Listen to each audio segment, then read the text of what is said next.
Magandang tanghali po sa inyong lahat. Ito po si DJ John Tipon para po sa programang Minero Community of Faith.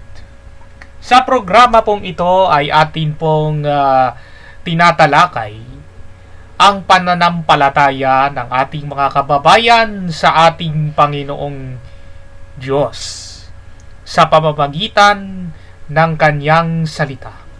Dahil nakasaad po sa Bible na kung wala tayong pananalig sa Diyos ay hindi natin mabibigyan ng kaluguran ang ating Panginoon. At ito po ang paksa na atin pong tatalakayin ngayong gabi. Ang nawala at natagpuang tupa. Okay. Isang araw, ang mga maniningil ng buwis at ang mga makasalanan ay lumapit kay Jesus upang makinig. Nagbulong-bulungan ang mga Pariseyo at mga tagapagturo ng utusan. Sabi nila, ang taong ito'y nakikisama at nakikisalo sa mga makasalanan. Dahil dito, sinasabi sa kanila ni Jesus ang talinghagang ito. Kung ang sino man sa inyo ay may 100 tupa at nawalan ng isa, ano ang gagawin niya? Hindi ba't iiwan niya ang 99 sa pastulan at hahanapin ang nawawala hanggang sa ito'y matagpuan? Kapag nakita na niya ang tupa, ay masaya niya itong papasanin. Pagdating sa bahay, aanyayahan niya ang kanyang mga kaibigan at mga kapitbahay at sasabihin sa kanila, makipagsaya kayo sa akin dahil nakita ko na ang tupa kong nawawala. Sinasabi ko sa inyo, magkakaroon ng higit na kagalakan sa langit dahil sa isang makasalanang tumatalikod sa kasalanan kaysa 99 na matuwid na di nangangailangang magsisi. Panginoon, bigyan niyo po kami ng karunungan at espiritu ng revelasyon upang maintindihan namin, maunawaan at maisapamuhay ang mga salitang ito. Panginoon, napakatindi ng responsibilidad sa amin ang ipahayag ang salita na ito at makita ito sa aming pamumuhay. Tulungan niyo po kami, O Diyos, na pagsisihan at talikuran ang aming mga kasalanan sa inyo, Panginoon. Tulungan mo kami, Panginoong Jesus, na sa bawat gagawin namin, sasabihin namin, iniisip namin ang inyong pangalan, ang siyang naluluwalhati, O Diyos. Ito po ang aming panalangin sa ngalan ng Ama, ng Anak, ng Diyos, Espiritu Santo. Amen. So, ang mapansin nyo po dito, no? Kausap ni Jesus ang mga makasalanan. Masama po bang makipag-usap sa mga makasalanan? Hindi po masama, mga kapatid, dahil ang pakikipag-usap sa kanila ay kung meron kang motibo na hindi makiayon sa ginagawa nila. Halimbawa, isa ka ng nananampalataya sa Diyos, meron ka ng takot sa Diyos, iniwan mo na yung pagsusungal mo, dahil may nagyaya sa iyo na hindi pa nananampalataya, iniyaya ka sa sugal, at ginawa mo naman yun ang hindi kalugod-lugod sa ating Panginoon. Pwede tayong makipag-usap sa kanila for the sake of influencing them na magkaroon ng pagbabago sa kanilang ginagawa, ugali at paniniwala sa Diyos. Kaya nga nakikipag-usap ang Panginoon sa mga makasalanan para mailapit sila sa Diyos.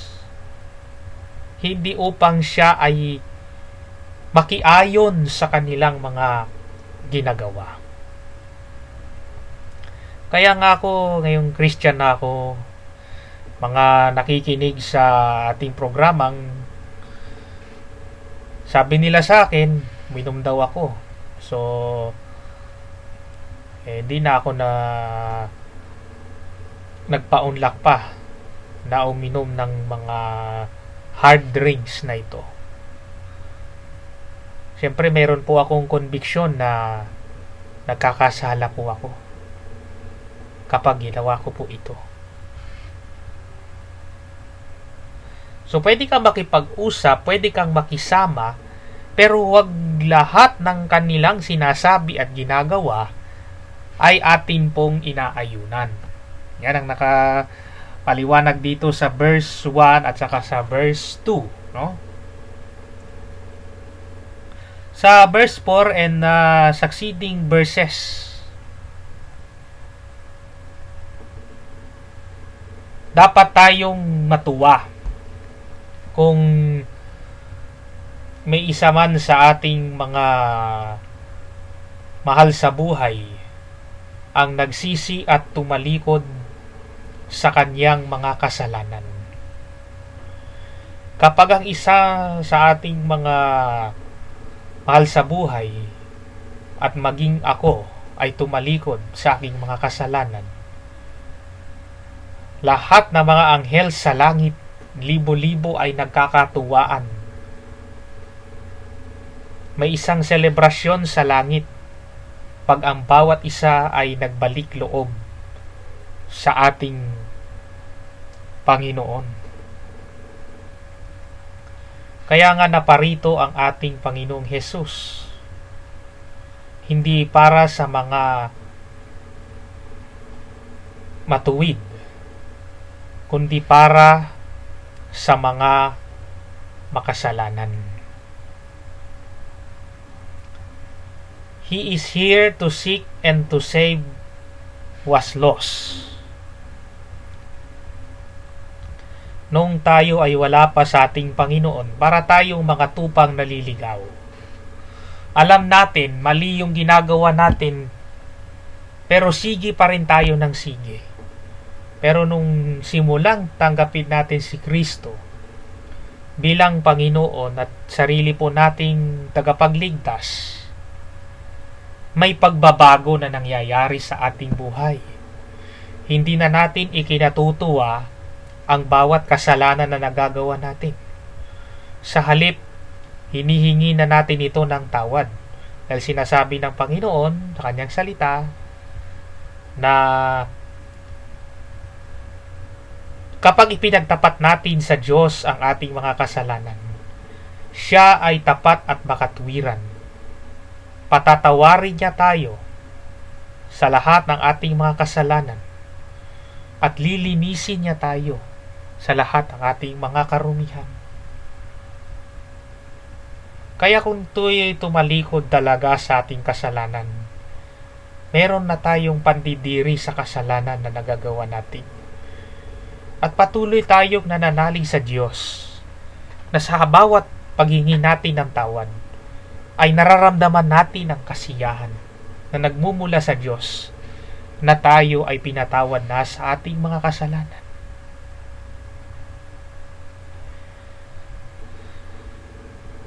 Kaya magalak tayo mga kapatid. Maging masaya tayo. Kung nakita natin ang dati kaibigan ay talagang manginginom at sugarol ngayon, hindi na siya manginginom at sugarol. Isa na siyang naglilingkod sa Panginoon.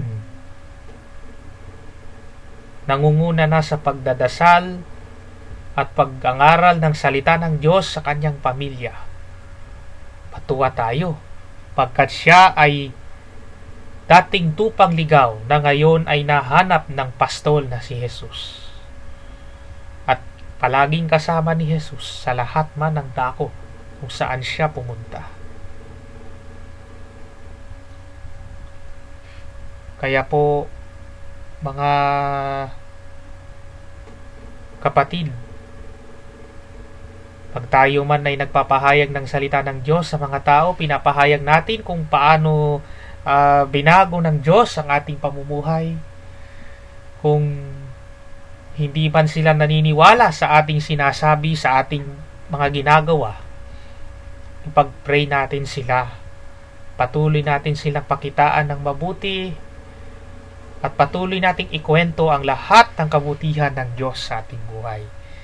At darating ang panahon na tatalikod sila sa kanilang mga kasalanan at iiwan ang nakagisnan nilang pananampalataya na taliwas sa inyong mga itinuturo, Panginoon.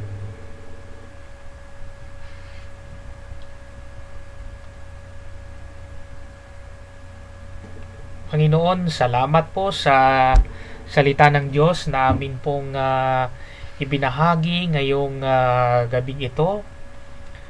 Tulungan niyo po kami, O Diyos, na maghanap ng mga tao na sa nakikita namin ay mga tupang ligaw na nangangailangan ng inyong pag-ibig at pagkalinga. Dalangin po namin, O Diyos, na ang aming buhay ay maging buhay na patotoo upang makita nila ang liwanag ng kaligtasan sa aming buhay. Ito po ang aming panalangin nang may pagpupuri, nang may pagpapasalamat at pananambahan. Sa ngalan po ng Ama, ng Anak, ng Diyos Espiritu Santo. Amen. At magbabalik po ang ating programa pagkatapos ng ilang paalala.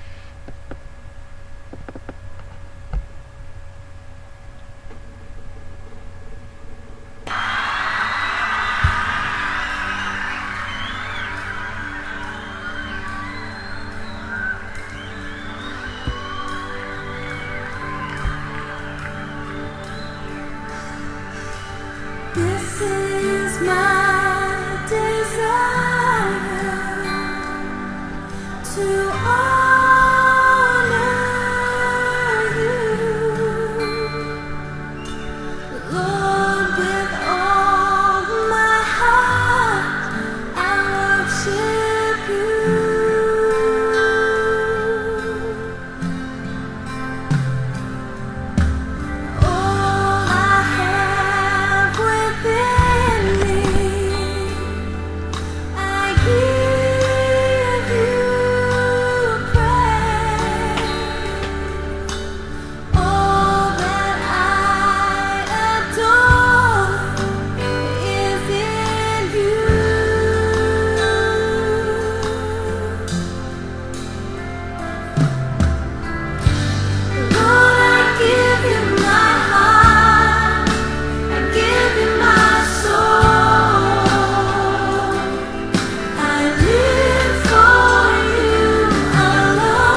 Alright, nagbabalik po si DJ John sa programang Minero Community of Faith.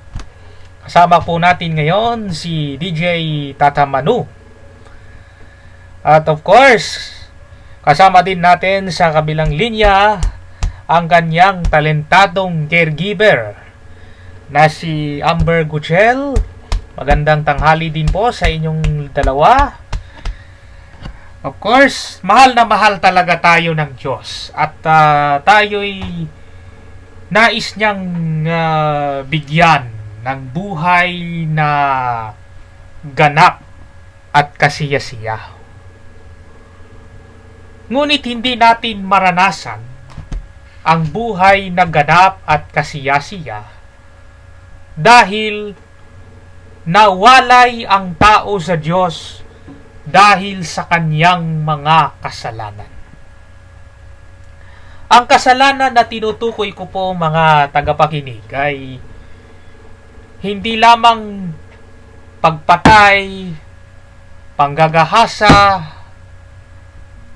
pagchichismis, pagnanakaw o alinmang paglabag sa batas ng tao. Alinmang di pagsunod o paglabag sa kautusan ng Diyos sa isip man o sa gawa ay maituturing na kasalanan, na ang bunga ay kamatayan. Ang kamatayan na tinutukoy natin dito ay hindi lamang kamatayang pisikal na babaya, mamamatay ka na, lilibing ka na, kundi ang kamatayan espiritual. Ito yung pagkakahiwalay ng Diyos at ng tao. Maraming mga solusyon ang naiisip ng tao upang makalapit sa Diyos. Una na siyempre dito yung pagsali natin sa relihiyon. Maraming mga naniniwala na maliligtas sila kapag sila ay sumali sa isang relihiyon. Sila ay maliligtas. Makakapiling nila ang Diyos. Mararanasan nila ang pag-ibig ng Diyos kung sila po ay gagawa ng mabuti. Pero hindi sapat ang paggawa ng mabuti, ang pagsali ng relihiyon upang ang tao ay makalapit sa Diyos. Dahil sinasabi mismo ng salita ng ating Panginoon na ang mga kabutihang gawa ng tao ay basahan lamang sa paningin ng ating Panginoon. At hindi tayo naligtas hindi dahil sa ating kabutihang gawa, kundi dahil sa ating pananalig sa ating Panginoon. Doon tayo naligtas. At sino ba yung ating pinananaligan na tayo po ay naligtas? Ito ay ang ginawa ni Jesus sa krus ng Kalbaryo. Siya ang umako ng lahat ng ating mga kasalanan upang sa pagbubon ng dugo niya sa krus ng Kalbaryo, sa bawat dugo na tumikis sa kanya sa krus ng Kalbaryo, ay magkaroon tayo ng kapatawaran sa lahat ng ating mga kasalanan, makalaya tayo sa lahat ng ating mga kasalanan. At sa kanya muling pagkabuhay, binigyan niya tayo ng buhay na walang hanggan sa langit. Ang solusyon, si Jesus ang solusyon upang makalapit tayo sa Diyos. Manampalataya tayo sa ginawa ng ating Panginoong Hesukristo, na ang panampalatayang ito ay hindi sa isip, kundi ito ay nagmumula sa ating mga puso. Kaya po mga nakikinig sa ating pong programang Minero Community of Faith, Nasabi ko po itong mga talatang ito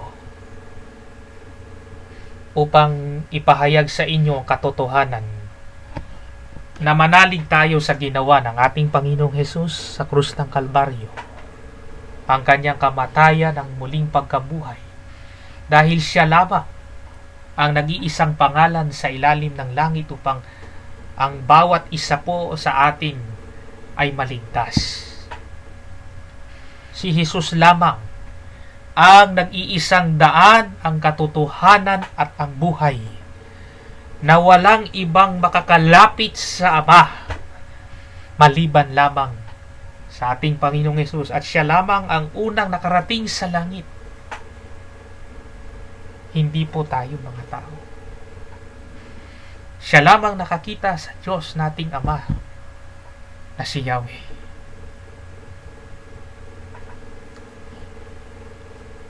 Kaya po kung kayo pong lahat na mga nakikinig sa programang ito ay kinauugnay ng ating Panginoon, pagsisihan at talikuran ng ating mga kasalanan,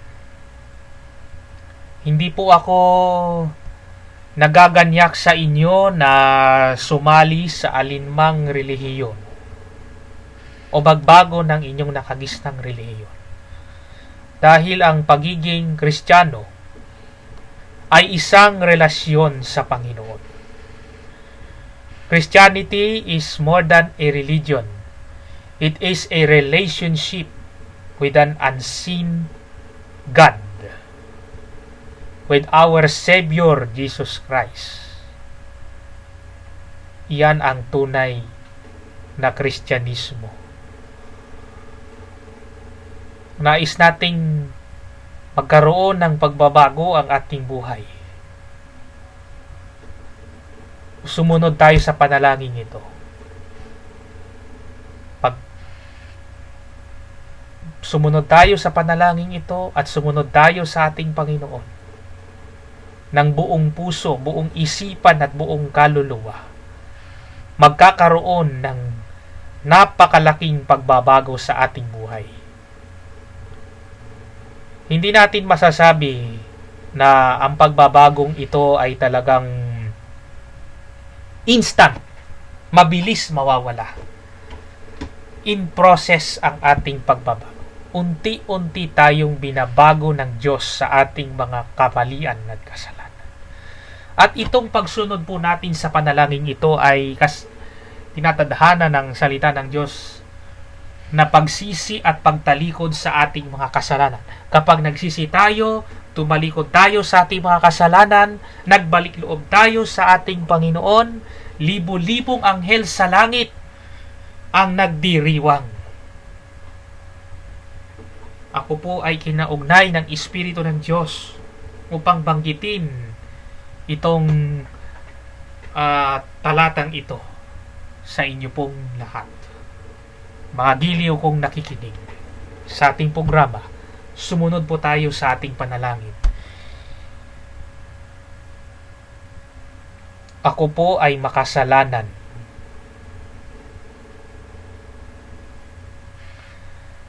Inaamin ko na sa sarili kong kakayanan ay hindi ako makakalapit sa Diyos.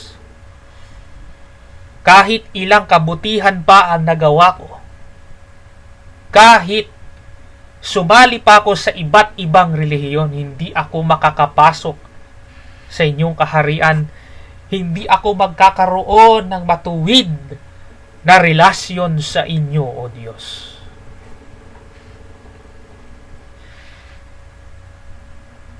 Simula pagkabata, nilikha ako ay isa ng makasalanan.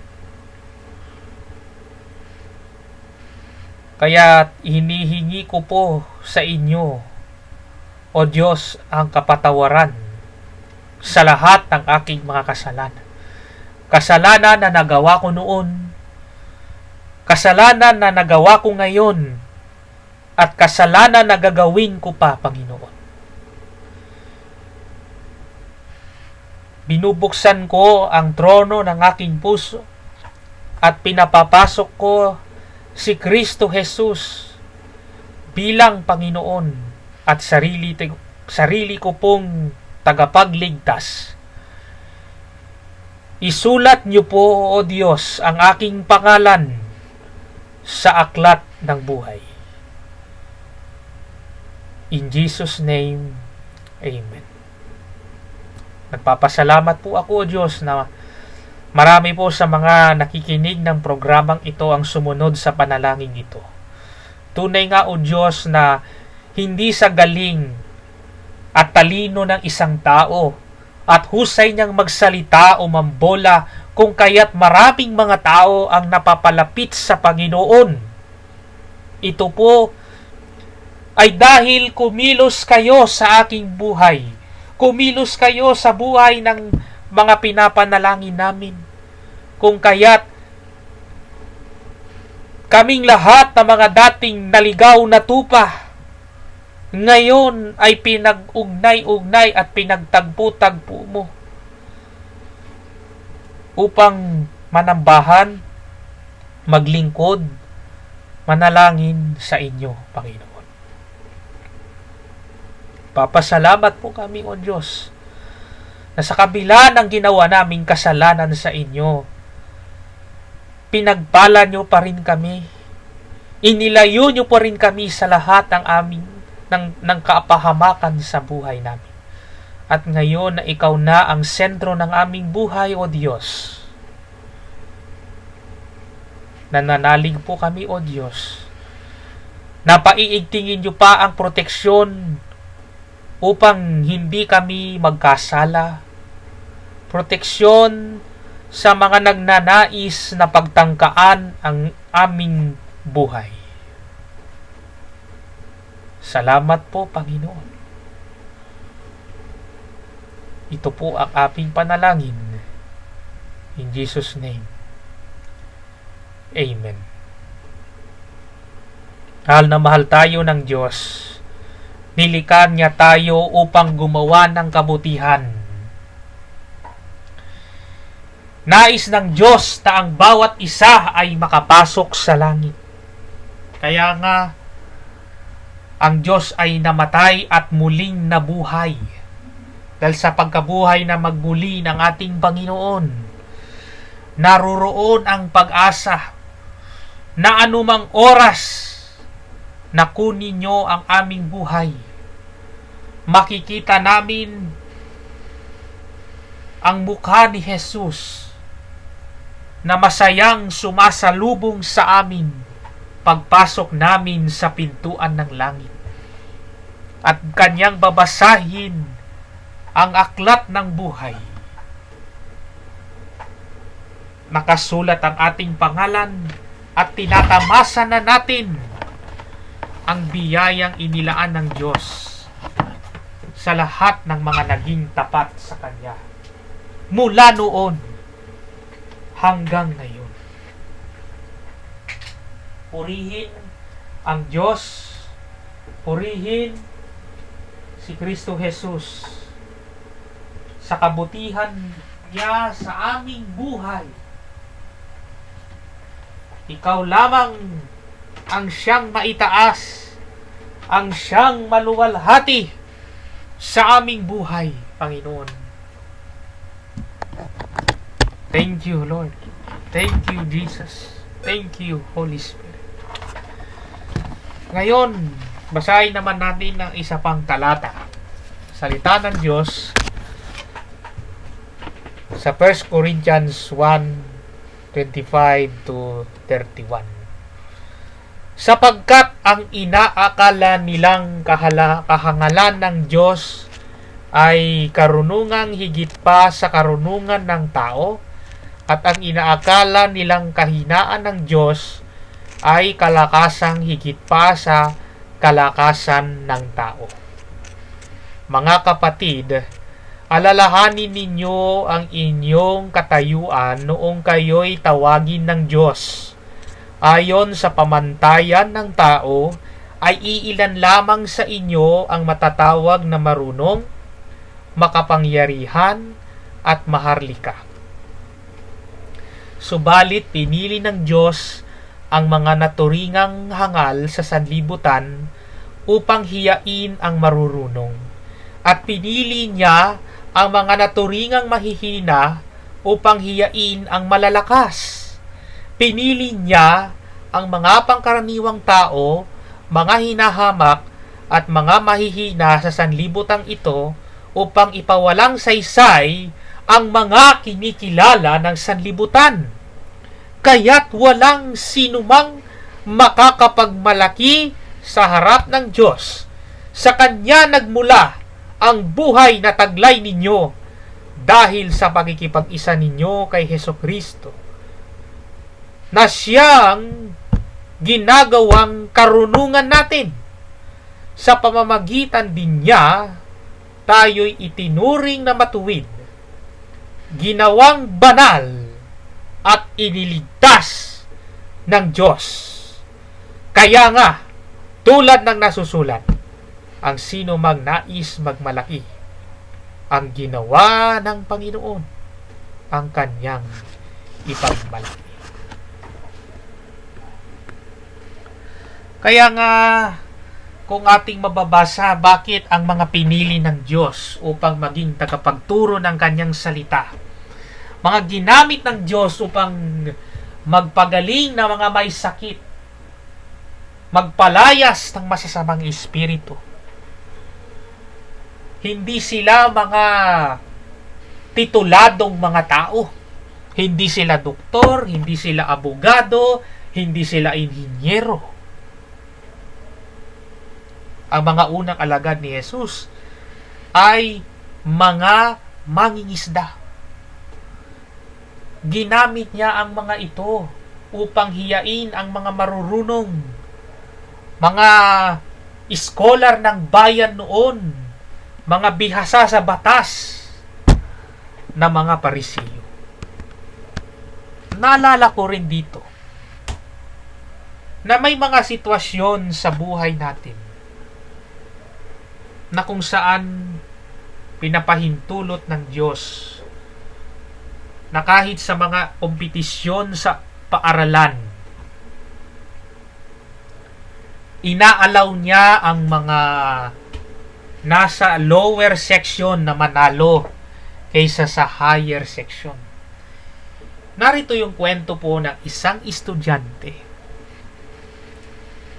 Nakita niya ang ganda ng pulong-pulong tuwing Oktubre. Pinagdiriwang ang United Nations Day sa Quezon City Academy at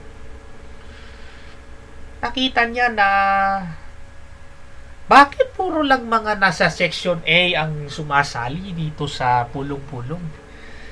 Kaya kung itong estudyanteng ito, hindi man taga Section A, pero willing naman siyang ipahayag ang kanyang nalalaman sa mga maiinit na issue ng lipunan ay sumali dito. At ang estudyanteng ito ay nakahanap ng kakampi sa kanyang teacher. Sir, gusto ko pong sumali sa pulong-pulong. O sige, sali po kayo. O di sumali ka. Alam niyo po ba na nanalo ang estudyanteng ito ng silver medal sa pulong-pulong? Dahil may mga pagkakataon, hindi lahat ng magagaling at marurunong ay sila ang magagaling at marurunong sa paningin ng Diyos. Sa paningin ng tao, ang magagaling at marurunong mga scientist, mga inventor, mga doktor, mga inhinyero, abogado at iba pang mga profesional. Pero sa paningin ng Diyos, ang mga magagaling at marurunong ay ang mga taong nagtuturo, nagsasapamuhay ng kanyang mga katuruan. Kaya ang dapat nating ipagmalaki sa Diyos, hindi kung ano yung nagawa ng ating sariling kakayanan, kundi ang ipagpalaki natin sa Diyos ay nagawa natin ang mga bagay na ito. Nagawa nating makapasa, makakuha ng mataas na marka. At nagagawa natin ang mga praktikal na mga bagay. Hindi dahil sa sarili nating kakayanan, kundi dahil tayo ay tinulungan ng ating Panginoon. Kung dati-rati, nagugumon tayo sa masamang bisyo sa sugal, ang ipagmalaki natin sa mga tao ay patuloy tayong binabago ng ating Panginoon. Papasalamat po umuli ako sa pagkakabasa at pagkakabahagi ng inyong mga salita. Salamat po o Diyos sa mga salitang ito na amin pong napakinggan. Tulungan niyo po kaming magpakumbaba sa inyo. Dahil sinasabi niyo po, God opposes the proud but gives grace to the humble. Tulungan niyo po kami ipagmalaki sa mga tao ang mga bagagandang bagay na nagagawa niyo sa amin. Kaysa po, Panginoon, sa nagagawa ng aming pansariling kakayanan. Tulungan niyo po kaming magpasalamat na kung wala ang inyong mga tulong, Panginoon, hindi namin makakamtan anuman ang pangarap, anuman ang ambisyon na mayroon ang bawat isa sa amin, O Diyos. Ito po ang aming panalangin. In Jesus' name, Amen. At tayo po muna ay magbe-break para po sa isang awitin. Pakinggan po natin ito.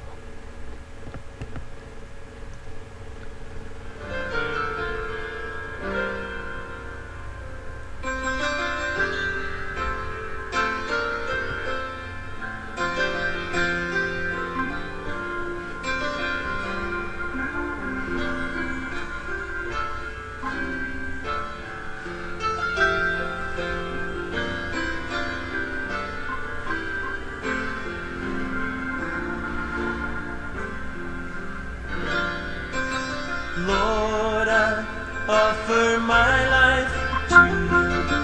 Everything I've been through, use it for your glory. Lord, I offer my days to you, lifting my praise to you as a pleasing sacrifice. I offer you my life.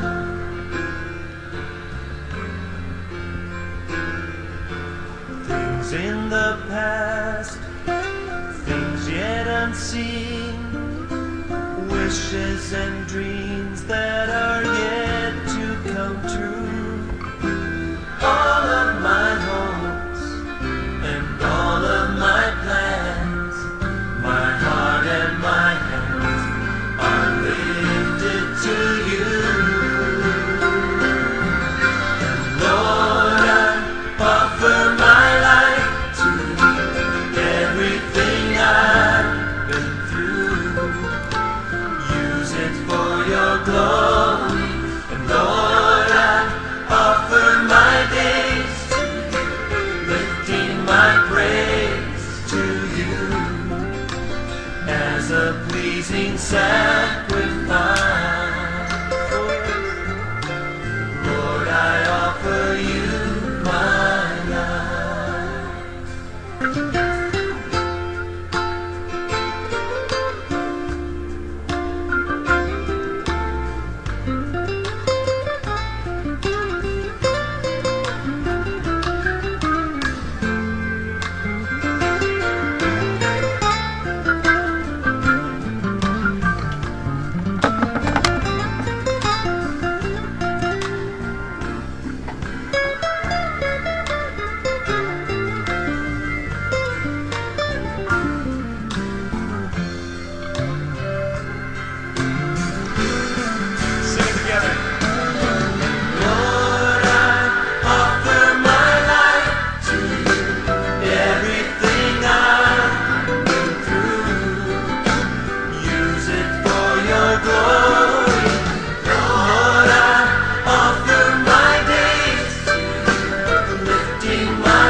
Alright, nagbabalik pong muli ang programang Minero Community of Faith.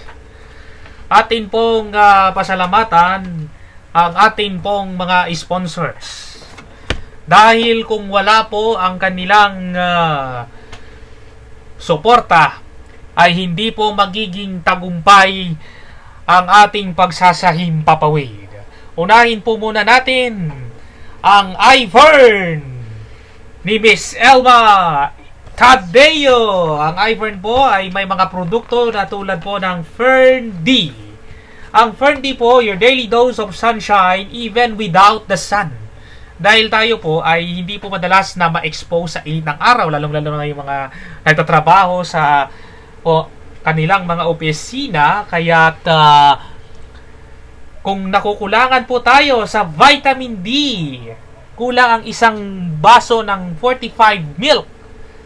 Isang Fern D lang po ay katumbas ng 8 basong 45 milk, 40 pieces ng itlog, 16 tablespoons of margarine, 10 ounces ng salmon, ay meron na po tayong sapat na vitamin E sapagkat ito ay nakaka-reduce ng panganib ng pagkabali by 30%. Pinalalakas din nito ang ating katawan upang hindi tayo magkasakit, hindi tayo makaranas ngayon ng lagnat at sipon.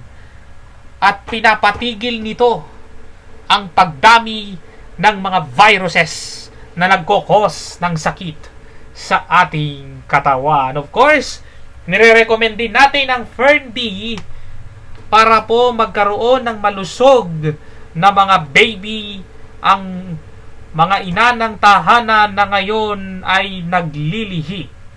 Kaya makakabawas ito ng panganib na magkaroon ng premature birth ang mga dinadalang sanggol ng atin pong mga nanay. At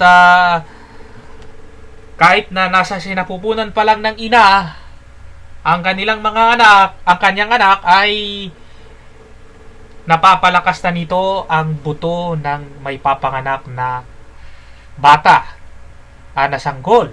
Managing bone health starts during pregnancy as long as the mother has enough to pass on her baby. And it maximizes bone mass at its peak to be used during adult life. At meron pang isa pang product para po iwas osteoporosis. Ito naman po ay ang Milka Calcium from milk. Now, everybody can get the goodness of milk in a capsule. Rapid bone development starts during puberty. When a person reaches 30 years old, peak bone mass would have been achieved. As we pass age 30, bone mass starts to decrease. This is faster for women because of pregnancy and menopause. Kaya ang mga babae madalas magiging biktima ng osteoporosis dahil ang pag-develop ng bone mass ay bumabagal na after age of 30. Kaya para po iwas osteoporosis, tayo po ay mag-take ng Milka Calcium from milk. Tandaan natin, sa mga may kulang ng vitamin D, ano po ang i-detect natin? Ang Fern D at ang Milka Calcium from milk. And of course, sa mga nag-aaral ngayon, mga magte-take ng board and bar examination, meron tayong Fern Active. It increases the energy level. Para kahit nag-exercise tayo, ganadong-ganada tayong tumakbo, ganadong tayong lumakad, enhances mental alertness, and of course, it boosts immunity para hindi tayo madaling kapitan ng sakit. Each capsule of Fern Active contains an intense spectrum of vitamins and minerals to help you breeze through your day, even as the demands get tougher. Of course, gusto ba natin ng proteksyon laban sa gingivitis at iba pang mga sakit pagdating sa ngipin? Let's try Silver Fresh with silver iron technology antibacterial toothpaste. Silver Fresh is the first toothpaste in the Philippines with silver iron particles that helps prevent the growth of bacteria. It is the only toothpaste fortified with vitamin E and zinc lactate to promote fresh breath and clean teeth. So, hindi lamang malinis ng ngipin para hindi magka-gingivitis at hindi magkaroon ng iba't ibang sakit sa ngipin, kundi nagbibigay din ito ng fresh breath para magandang hininga natin pag tayo po ay nag-Silver Fresh antibacterial toothpaste. Okay?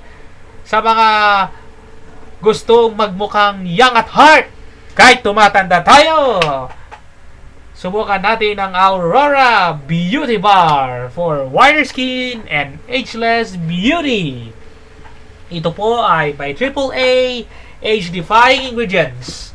Argan oil, a skin moisturizer rich in vitamin A and E, Swiss apple stem cell.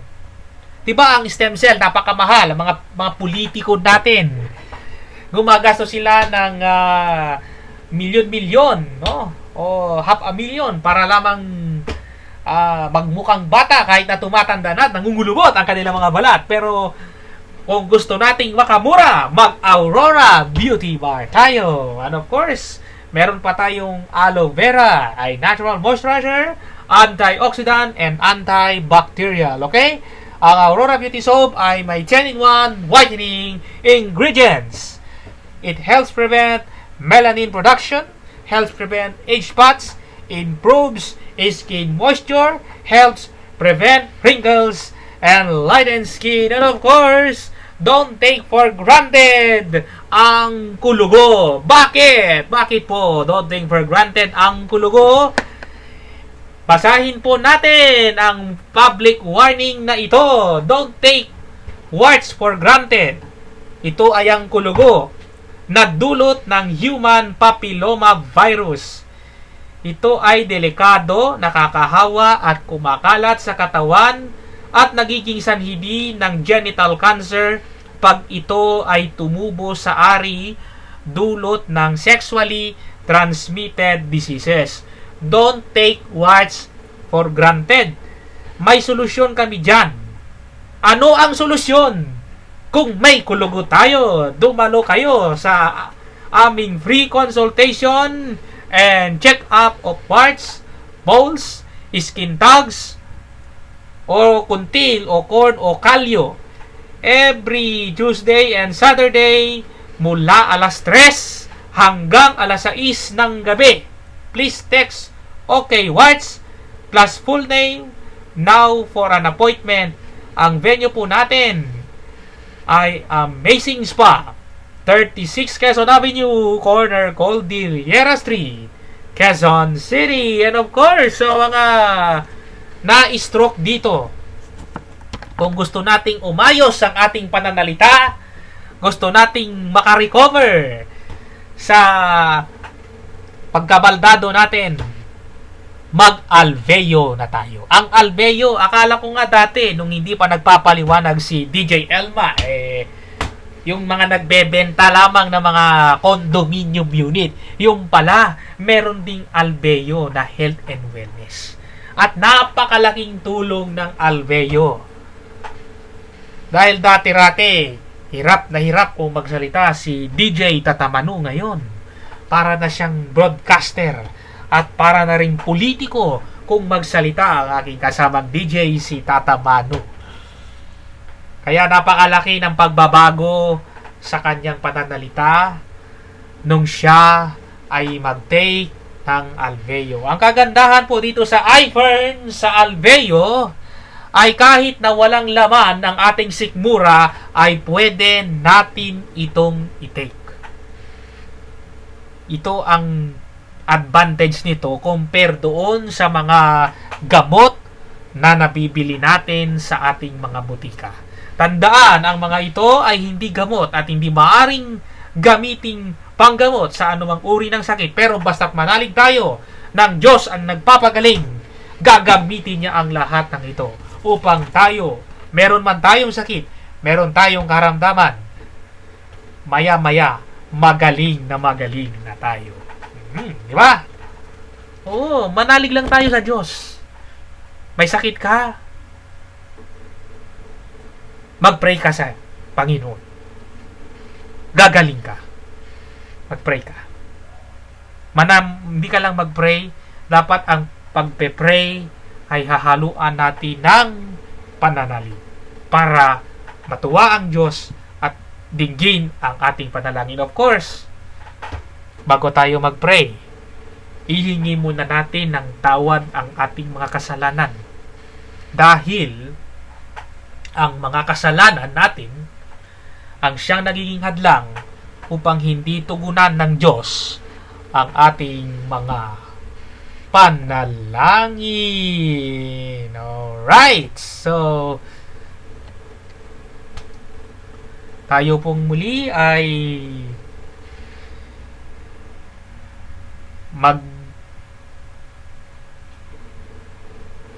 kakaroon ng ilang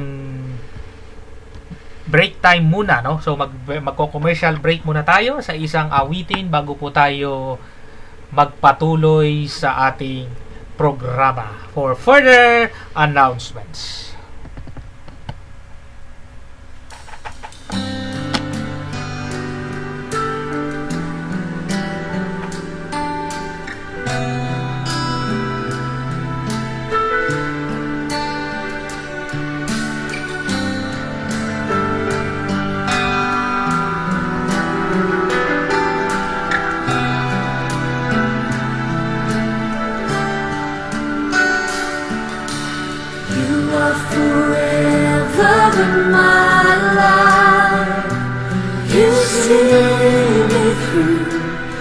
Sing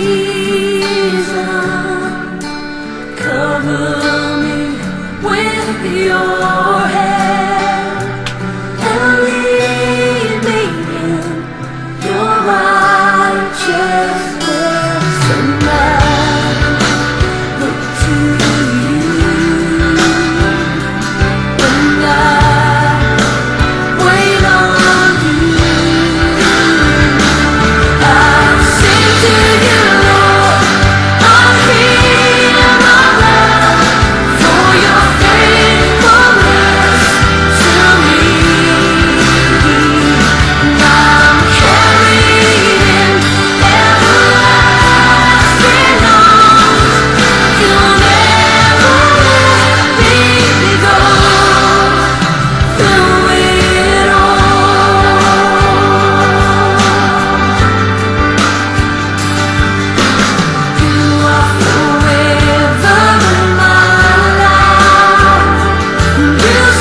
Alright, nagbabalik po tayo sa ating programang Minero Community of Faith.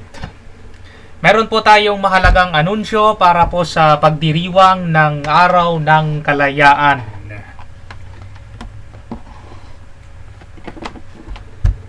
Sa araw po ng Kalayaan, si DJ Tatamanu ay naghulog ng 500 upang maibenta ang aming mga t-shirt na Tatamanu Angels at ang mga produkto ng iFerd at Alveo ni Miss Elma Tadeo. Kaya po bukas, wag po nating kalimutan na lumabas sa kani-kanilang mga tahanan at magpunta po tayo sa Bantayog na mga bayani. Napakadali lang pong puntahan ang Bantayog na mga bayani. Ito po ay sa likod ng Sentries. So, tandaan natin na pag tayo po ay manggagaling from north and south, bababa po tayo ng MRT station sa Quezon Avenue.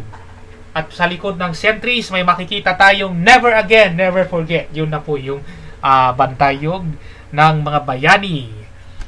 So, ang Bantay ng mga Bayani Foundation ay may event na Araw ng Malayang Pilipino na kung saan doon kami nagbayad ng 500 para po sa booth ng aming mga t-shirt at pins at iba pang food supplement na ititinda po namin. Bukas, sa Araw po ng Malayang Pilipino, ay magkakaroon po tayo ng picnic, outdoor bazaar, advocacy booths ng Greenpeace. Sa Greenpeace, talagang napaka-generous talaga ng Greenpeace, no? Naalala ko yung Greenpeace noon na isa pa naman ako sa mga napili noon ng Greenpeace Southeast Asia upang makilahok sa National Youth Congress on Ecological Agriculture sa University of the Philippines Hotel, at napasama din ako noon sa electoral campaign for green policies ng Greenpeace Southeast Asia sa Dagupan City, Pangasinan. That's why we had a chance to watch the debates of the presidential candidates last May 2016. At ang Greenpeace din po ang isa sa mga nanawagan ngayon kay DNR Secretary Roy Cimatu na tularan ang ipinapamalas na political will ni dating DNR Secretary Gina Lopez sa pagpapasara at pagsuspindi ng mga mining companies na lumalabag sa mining and environmental laws sa Pilipinas. Kaya sila nagpiket doon sa DENR. At ang iba pang mga programa sa Araw ng Malayang Pilipino event sa Bantayog ng mga bayani, magsisimula po ito ng alas 7 hanggang alas 5 ng hapon. Ang programa po ay magsisimula sa Interfaith Service, nakabibilangan ng iba't ibang mga relihiyon. 9:30 ng umaga, candle lighting and flower offering. 9:30 a.m., freedom wall signing and panunumpa ng katapatan. Alas 10:30 po ng umaga ay ang pintang laya o paint-a-thon, ano ang hugis at kulay ng kalayaan. Ito ay may papahayag ng mga talentadong Filipino sa pamamagitan po ng pagpipinta. Alas 11 po ay ang film showing and open field performances at ang silent art auction ng mga obra ng ating mga kababayan sa Pintang Laya. Ito pong muli si DJ John, si DJ Tatamanu at si DJ Amber Gusel nagpapaalam sa inyo at bumabati ng happy weekend sa inyong lahat sa programang Minero Community of Faith. And by the way, huwag po nating kalimutan na batiin ang ating pong mga nakikinig sa ating pong programa. Nakikinig man sila ngayon o hindi, batiin natin ang mga may kaarawan ngayon. Ang aking classmate na si Rhea Petilla, Perpuse Petilla. Classmate ko siya nung second year high school sa 2 Isaiah sa Quezon City Academy. She's celebrating her birthday today, and of course, ang law school classmate ko doon na si Joyce Bernardo is also celebrating her birthday today. Happy birthday to both of you at sa lahat ng mga kababayan natin sa buong mundo na nagdiriwang ng kanilang mga karawan. Happy birthday to all of you, and many more birthdays to come sa inyong lahat. Ito pong muli si DJ Jan, si DJ Tatamanu at DJ Amber Gusel. Kami ay nagpapaalam na at makikita-kita pong muli tayo sa susunod na linggo sa ating programang Minero Community of Faith. Happy long weekend sa inyong lahat. And God bless you all. God bless the Philippines. Mabuhay ang malayang Pilipino.